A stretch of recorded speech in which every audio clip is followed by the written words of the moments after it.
Hey guys, welcome back to Not Your Father's Finance. Abby here. I'm so excited today. I have a special guest. Sarah Aviram is with me. She is the author of Remotivation, but more than that, she is my very good friend. We did a travel program called Remote Year together. And so not only has she written a book, but we traveled the world together for a year. So you could say that makes you pretty close. Sarah, how are you doing? I'm so excited you're on Not Your Father's Finance. Thanks for being my I'm first guest ever. Yes, I'm good. I'm so excited to be here as your first guest. What an honor. She is going to be here with us for a two-part series. Part one is about paying off your debt. Sarah was able to crush $80,000 in debt total, 40,000 within 1 year. And then part two is going to be talking about all about money and why it's so hard for people to talk about. So I want to kick off by just having you explain a little bit about yourself and maybe touch on those couple key points about like why you're on Not Your Father's Finance and like what knowledge you can bring to my audience. Sure. So, as Abby said, I'm Sarah Aviram. Most of my career has been in HR and talent development and kind of like big corporate, Fortune 500 companies. I created lots of training and development programs for employees, and recently went out on my own. I started a business doing corporate talks and training development for different organizations. I wrote a book, as Abby said, called Remotivation, the Remote Worker's Ultimate Guide to Life-Changing Fulfillment. And this book actually came about after traveling with Abby and our group around the world, 12 different countries in 12 months. And the more I got to learn about remote working and remote workers and kind of what was motivating them in their careers, the more I felt like I could contribute some of the tools and programs and processes I've used with employees and organizations I've worked in to help them feel more fulfillment in their careers, be more engaged, and perform at their best. So I've since left the corporate world, and I'm helping organizations motivate their people. Awesome. And there's a couple cool things that I wanted Sarah to come on to talk about specifically. She's super knowledgeable about HR and all that good stuff. And we're going to break her series into two parts, actually. So this first part is all going to be about debt and talking about money, things like that. And so Sarah actually paid off a pretty big chunk of debt. And that is the first thing we really want to get into. And she actually talks about it in her book as well. But there are two different types of paying off your debt that I actually haven't really talked about on Not Your Father's Finance yet. And there's the snowball method and the avalanche method. So the avalanche method is when you start with the biggest debt, like let's say it's $50,000, and you crush that one first, and then you can pay off your smaller ones. Or a snowball method, which Dave Ramsey recommends, is you take your smallest debt, you pay that off, then you go to the next one, pay that off. All while you're doing this, you're still paying the minimum payment on all your debts. You're just like focusing on one because it just feels so good to get that one debt under your belt and then move on to the next. And so, Sarah, you use the snowball method. Is that correct? Or you just had that one debt? Yeah, well, so I had a student loan debt from my MBA, and I got really lucky that my smallest balance also had the highest interest rate, which isn't usually the case for more people. So usually you're choosing, okay, do I pay down the highest interest rate debt first because I'm paying so much unnecessary money extra, or do I start with the biggest balance or the small set? So people don't know kind of where to start. But I got lucky that the I had a few different loans that were all for student loans, but a few different banks or whatever. So my debt that had the highest interest rate also had the smallest balance. So it was a kind of a no-brainer which one I should start paying off first. So that's how I went about it. And there's a lot of psychology over actually paying smaller balances first, as Abby mentioned, because getting those quick wins kind of makes you feel good and makes you continue. So although with the snowball method, you actually end up paying more over time, you're more likely to stick with it because those quick wins make you feel good versus starting with your largest balance. Sometimes, you might feel like, oh, I can barely chip away at this, Taking years and taking too years to long. even. Right. So even though over the long term, you'll actually spend less money or pay back less money, you may not stick with it. So you kind of have to tap into your own psychology and decide which one you think you're going to stick with. I think I kind of got lucky that it was very clear to me where I should start. Okay, cool. And so how much debt did you have overall? Like what was your total debt? Yeah, so I had about $80,000 in MBA student loan debt. And what's so interesting is like, I took about, I would say, 9 years to pay off half of it, and then 1 year to pay off the other half. And why do you think that is? Like, so I'll get into like, I know we're going to talk about salaries a little, but I think it makes sense here to kind of talk about like, okay, I finished my MBA program. I started my first job. And because it's like within your first 5 years out of school, they really let you get away with like paying the bare minimum, like essentially really only paying the interest back. And that was probably a mistake of me to do that because I was making a good salary.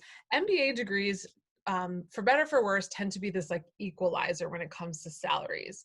Now, if you're going into a job like brand management or marketing, I went into like an HR field. You kind of start at this 100K mark, which Okay. is pretty awesome. So it's kind Yeah. of like no matter how many years of experience you had before, on average, people tend to go to business school with about 5 years of work experience before they go back to school. So they're coming out of school with experience, and it's kind of this like equalizer. It's like everyone gets the same salary, like the same benefits, except if you go into obviously banking, investment banking, consulting, they pay a lot more. But otherwise, it's kind of this, which seems like a lot of money, right? But you have these loans to pay back, and you've got, you're finally like, I'm not a student, I'm earning money, I want to enjoy my life, right? So you're like, let me get away with paying the least possible I can. So that was that for a little while. And I was like, after I got away with paying just interest for 5 years, probably a mistake, I was like, okay, what's the minimum balance I can pay? And then after a while, I'm like, why am I holding on to this debt? Like, Yeah. it's Yeah. going to take me forever. What was that flipping Yeah. point, the change that you really saw that was Yeah. like, why am I holding on to this debt now? To be honest, going on remote year, traveling with you guys for a year and living in countries like Chiang Mai, Thailand, and Hanoi, Vietnam, and the cost of living is so low. I was making my New York salary while traveling. So having that, I was like, oh my gosh, I finally, have all this extra money. Like I shouldn't just go like on a spending spree. I should I Yeah. should be responsible with this and pay this debt down so I don't have these monthly payments forever. And I got really lucky in that, like, I had significantly reduced my cost of living expenses. Obviously, New York is really expensive. And what tends to happen in New York and in many other cities with many other people, as your pay increases, you just increase your cost of living. So once I started making more than an initial 100K, I was like, oh, I get a bigger apartment. Oh, I should get a personal trainer. Oh, I get to like do all these things. And my debt payment stayed the same instead of increasing what I was paying back. So I think what kind of clicked for me is like, I don't want to go on forever just like playing catch up and really spending more money than I should be. And I'm never going to like save the way I want to save. Yeah. So it And kind at of this all clicked. point, sorry, Yeah. at this point, did you have much savings? Because from what I remember, you didn't really Yeah. have any savings. I had a pretty good chunk in like an IRA and a 401k, but besides money that was kind of like put aside for retirement, I really didn't have savings. And I was like, no, that's terrible. And to go back to your initial question, I think what really made me make that decision was I really wanted to start my own business. I really wanted to leave the corporate world. Once, as I said, I was like discovering all these things and I wanted to write my book and I had always wanted to go out on my own. But in order to take that risk, I had to have a safety net of money that in case it didn't work out or in case it took me a year to make real income from this new venture, I needed to have a backup plan. The And so emergency fund is what we always call it, right? Is that what you're talking about? You needed a exactly. chunk of money that, yeah, if you did get laid off or you did want to leave, you had something to Yeah, support yourself and to try things out. absolutely. And it's like, that's why in my book, it's actually the first chapter I talk about because my book's about how to be more fulfilled in your career. And what I found is that the people that had the foundation of a solid financial safety net were felt more confident taking risks in their life, in their career, going after the things they really wanted than the ones who were like, well, if I don't know where my next paycheck is going to come from, like, how can I change my work? How can I do something different? Like, and they kind of felt stuck. And I never wanted to feel like I was staying in a job just for the paycheck. I wanted to feel like, no, I'm financially solid. I have this emergency fund, a safety net, and I can go after what I really want and know that like I'll be okay. Yeah, yeah. So I took that Um, money and I split it between the safety net and paying back the student loans. okay, cool. And so you were working on paying off his debt. You did Snowball method, so you had a little smaller loan, and then you worked on the bigger loan, and about Mhm. $80,000 all in all. But doing this remote year program, this travel program, you had significantly reduced your monthly expenses because you were living the New York City lifestyle lavishly, kind of like maybe not like a millionaire, Not gonna but like lie. Yes, you were having a good life in New York City. I was. And yeah, I mean, that's kind of one reason I talk about moving abroad is because the cost of living is so much cheaper. It's not for everybody. Like if you're watching this in Iowa, probably not going to be cheaper. But if you're watching this and you're in San Francisco or New York City or an expensive city like that, Sarah saved so much money by moving abroad that she was able to pay down $80,000 in a year, which is crazy. It's so exciting. Congrats. Well, $40,000 because the 40 of it happened. Like, yeah. So it's Okay, 40. still Yeah. forty Yeah. Yeah. thousand dollars in a year is still fantastic. But what I want to add is that, so I probably put aside about 30 into between paying down my debt and in my emergency fund.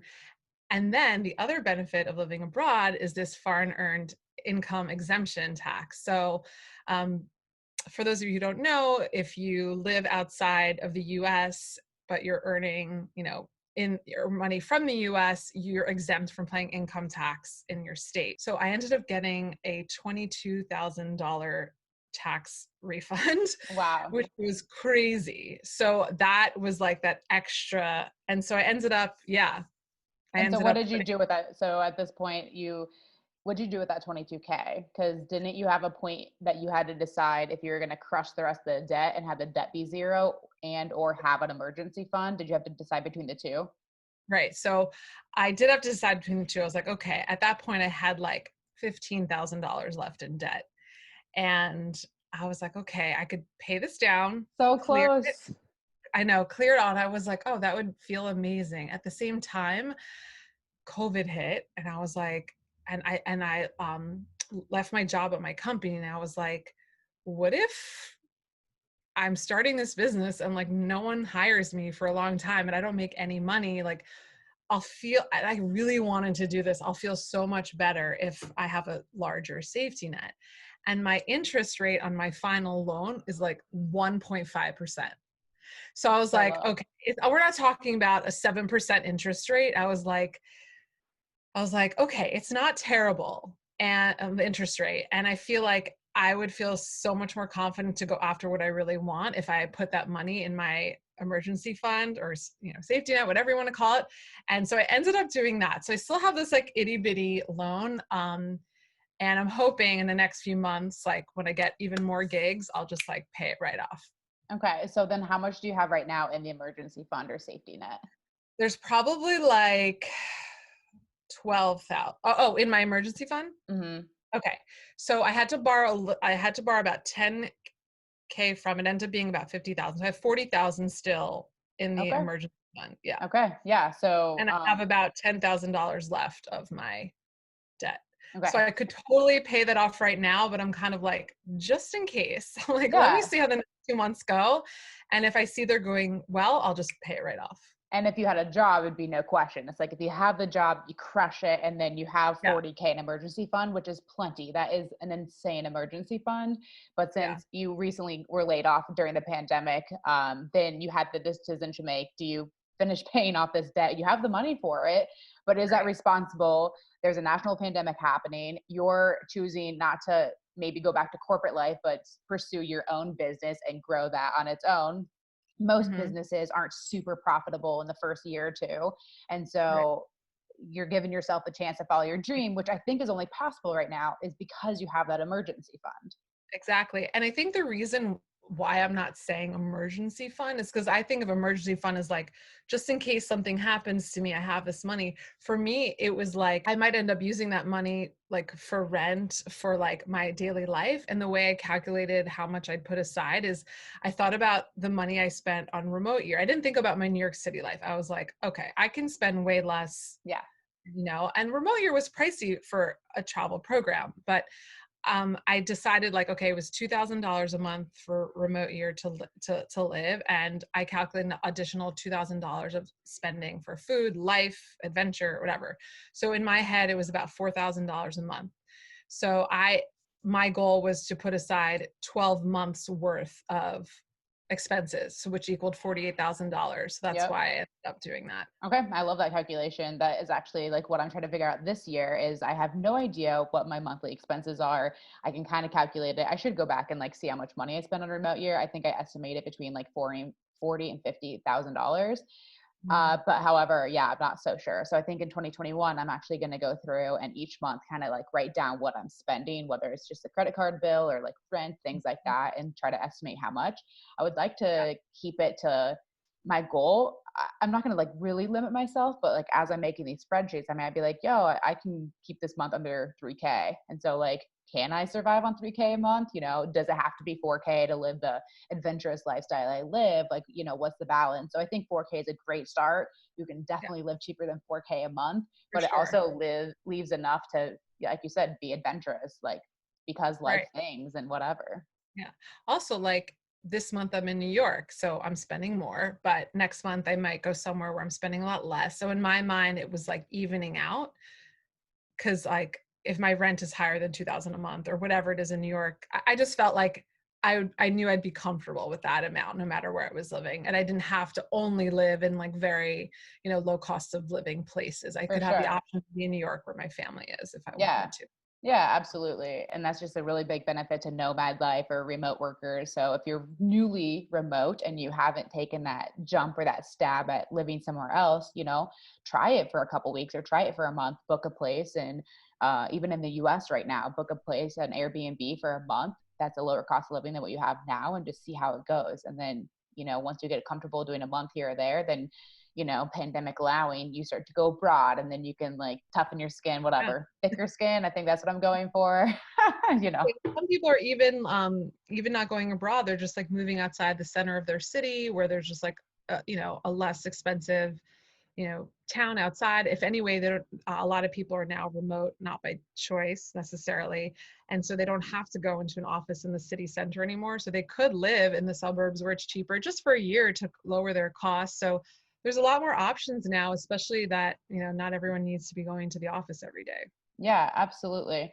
So I have one more question for you about this topic that we're on about the debt and everything like that. I want to know going forward, how has like paying off your debt and like earning this emergency fund or safety net, you have a big chunk of money saved, you've paid most of your debt off, you can get there any moment you want, just, you're being smart about it. How has this changed your mindset overall? How has changing from paying off just like the interest payment every month to like almost completely crushing it to building up a huge emergency fund? How has that Yeah. changed your mindset going forward? I think it's allowing me to do what I really want to be doing. Like, I don't feel this pressure to just take a job to take a job to have the, steady income. I'm really like going after a business I've wanted to do for so many years. And I feel very confident that I will have enough of a financial foundation to last me until the money really comes in. Like I hope that I never have to go to a corporate job again, that I can work this business. And of course, if I had to, I could do that. But having that security just makes me feel like, oh, okay, like I can do what I really want to be doing, go after what's like truly interesting to me and motivating me and exciting me rather than just like taking any job just to pay the bills. Yeah, yeah. And then one other thing I just thought it might be kind of encouraging for all you guys watching out there is I know you've heard my story, and I was like 26 years old when I saved up about $50,000. And that was, a lot of people around me were very surprised with that fact. Like I was pretty young. There's people younger than me that are saving that much and crushing more in debt. There's people older than me doing that. Sarah, if you don't mind sharing your age to say, where do I fall on the spectrum? Like if I'm younger than 30 and I don't have as much saved up, am I behind? If I'm younger than 40, the age Yeah, spectrum just gets weird.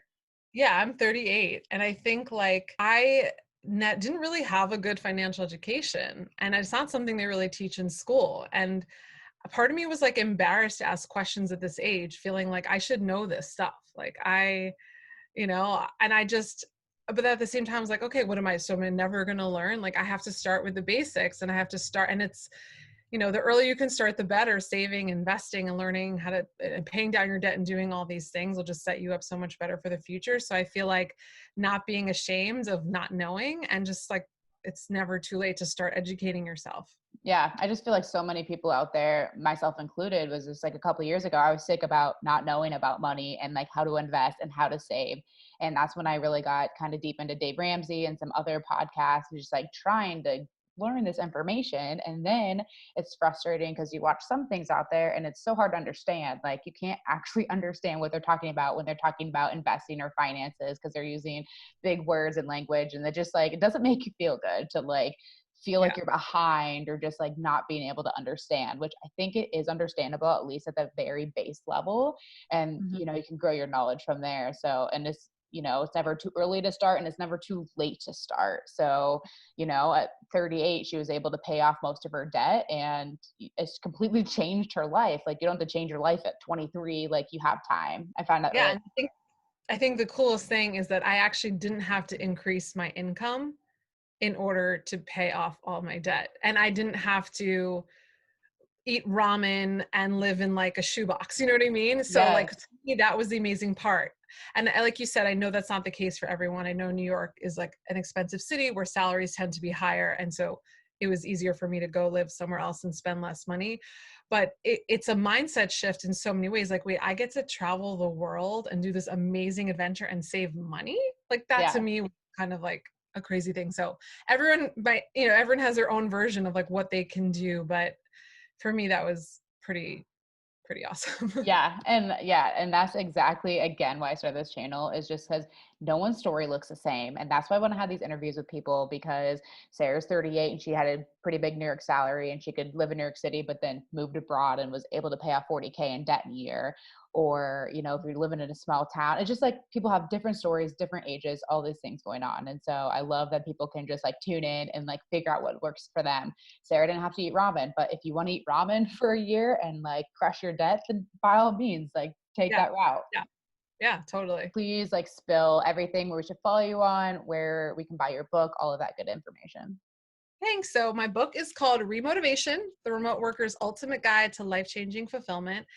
I talk about money in there. It's like the first thing I talk about because it tends to be the biggest challenge or obstacle that holds people back from like being truly fulfilled in their careers. So talk about our money, our identity, routines, growth, impact, and joy, like the 6 motivators that drive our decisions around our careers. So you can get that on Amazon, Remotivation, and then they can go to sarahaviram.com. I'll link And everything in the description below. yeah, sarahaviram.com. I do talks and workshops for organizations about finding more fulfillment in your careers. And I have a couple online courses on my website that anyone can take as well. All right, guys, this was part 1 with Sarah Aviram. It was all about paying off your debt and building an emergency fund. I hope this was useful for you. We actually have a part 2 coming back with Sarah Aviram next week, and it is all about talking about money, salaries, her working in HR, seeing everyone else's salaries, just like all the good talks about money and why the hell it's so hard for people to talk about. So that's coming up next week, and we'll see you next time on Not Your Father's Finance.